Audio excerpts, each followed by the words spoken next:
欢迎观看老爸的时光，每周分享家庭美食。上一期分享了3种水果馅料的做法，这一期来分享豆沙、绿豆、枣泥馅料的做法。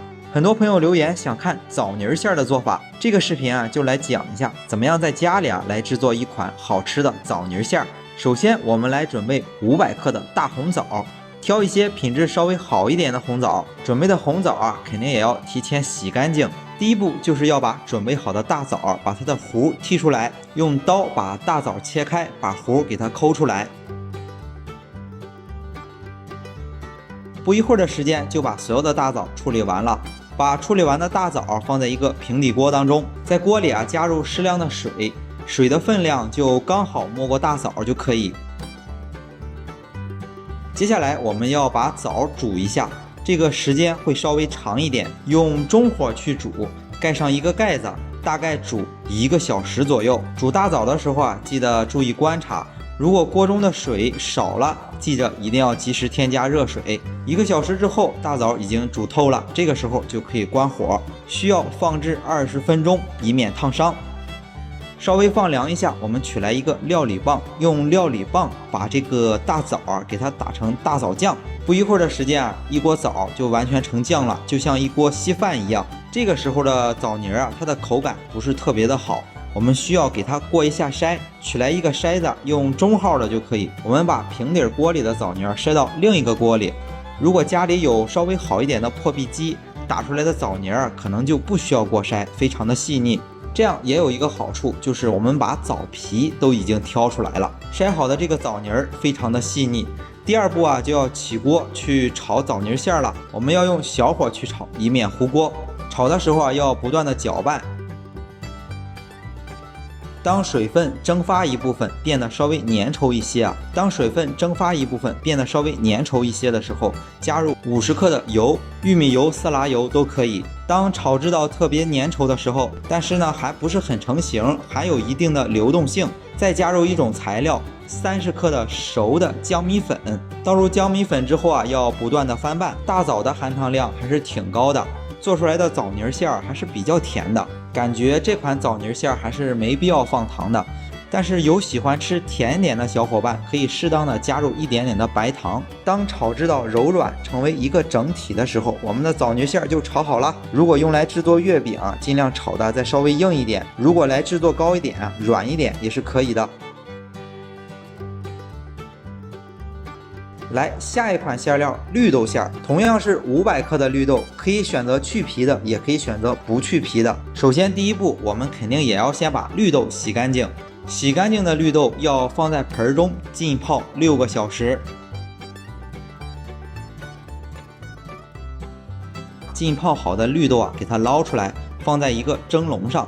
蒸笼里记着要垫一个蒸笼布，然后把绿豆放在蒸锅中去蒸。蒸的时间怎么把控呢？水开之后开始计时，大概蒸40分钟左右。这样我们准备好的绿豆就蒸好了。接下来把绿豆盛出来，有2种方法。第一种方法就是我们用一个铲子把绿豆碾碎，第二种方法就是用搅拌机把绿豆打碎。一种绿豆馅做出来有颗粒感，另外一种做出来比较细腻。看一下大家喜欢吃哪一种口感的。接下来就是要上锅炒馅，还是用小火去炒。绿豆中可以加入400克的牛奶，这样增加馅料的奶香味儿。牛奶和绿豆混合均匀之后，可以再加入80克的黄油。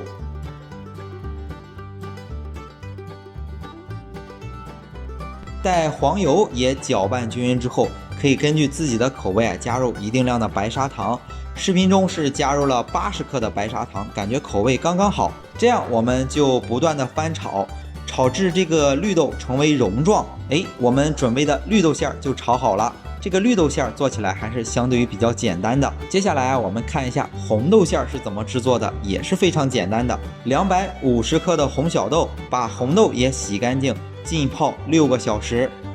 红豆不需要去皮，我们直接把它放在锅中给它煮熟。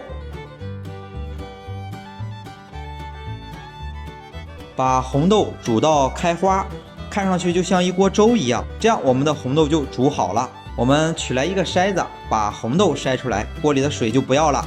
筛出了多余的水分之后，我们用搅拌棒把红豆给它打成红豆酱。如果喜欢吃有颗粒感的红豆馅儿，可以用铲子给它碾碎。同样，我们也要起锅把红豆馅儿炒一下。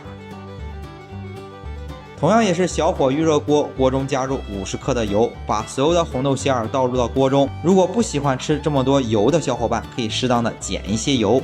同样是色拉油、玉米油都可以。把油和红豆馅儿混合均匀以后，也是根据自己的口味加入适量的白砂糖。视频中是加入了50克的白砂糖，感觉红豆馅儿稍微甜一点更好吃。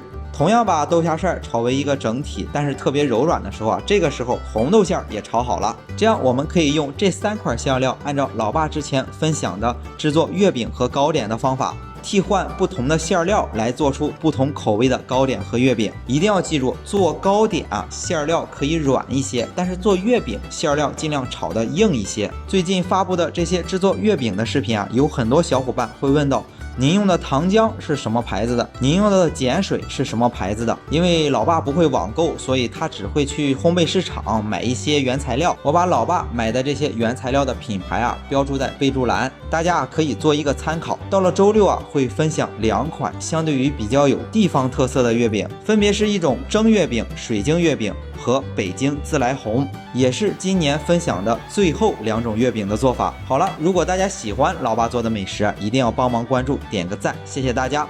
为了方便大家去看视频中所需要的材料我已经备注在视频下方的备注栏。